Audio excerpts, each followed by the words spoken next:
Hi there, welcome back to Athlon Metrics, where we do B2B SaaS teardown videos and try to identify a few conversion leaks that might be costing businesses a few $1,000s every single month. Today, we're going to be talking about Apex Loyalty, which is basically a platform that allows you to install a loyalty points driven system in your business, okay, to incentivize your customers to spend more money and make more sales. First of all, we can see that the headline is very clear and um, so it basically explains that it's a loyalty-driven growth platform. And the subheadline also states the same thing, saying that they turn engagement into incremental sales through incentives across channels, consumers, and teams. Okay.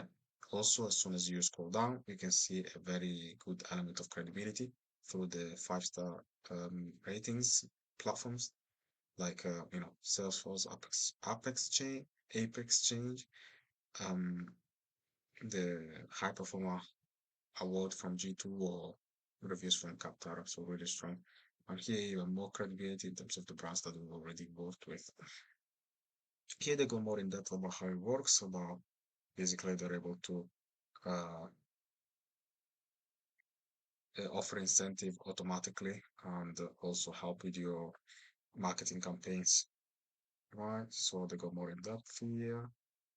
Uh, Here you also got a case study that you can read, and this is helpful to let a prospect better understand how working with this brand would be like if they see how they've worked with somebody else in the past.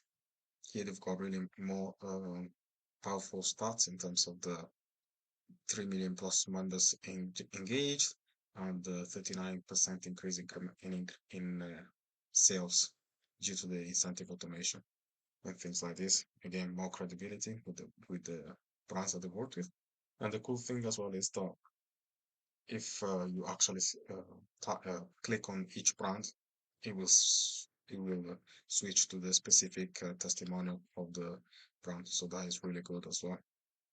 Again, more case studies that you can go and read if you want, and actually check how it would look like for your brand.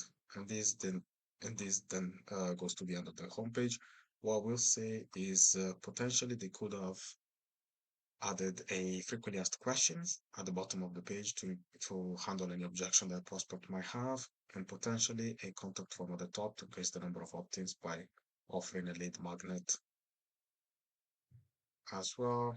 I guess I wanted to see if they had a pricing page, but since they don't really have one, I assume that you're gonna have to book a demo before you get a quote. And so if we go and click on the book a demo page, let's see how the contact form looks. So you can see that the contact form is pretty good. It's not too long, which is good. And but what I would say again, they're asking for something superfluous like the phone number or what they're interested in. I would say the more fields that you add to a contact form, usually the lower the conversion. So if you don't necessarily need a phone number, I would say to remove it might give the feel of the contact form being a little bit shorter.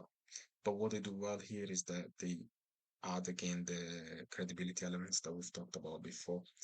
Okay, and the stats as well, which is always good. But yeah, other than that, I think this is the end of the video.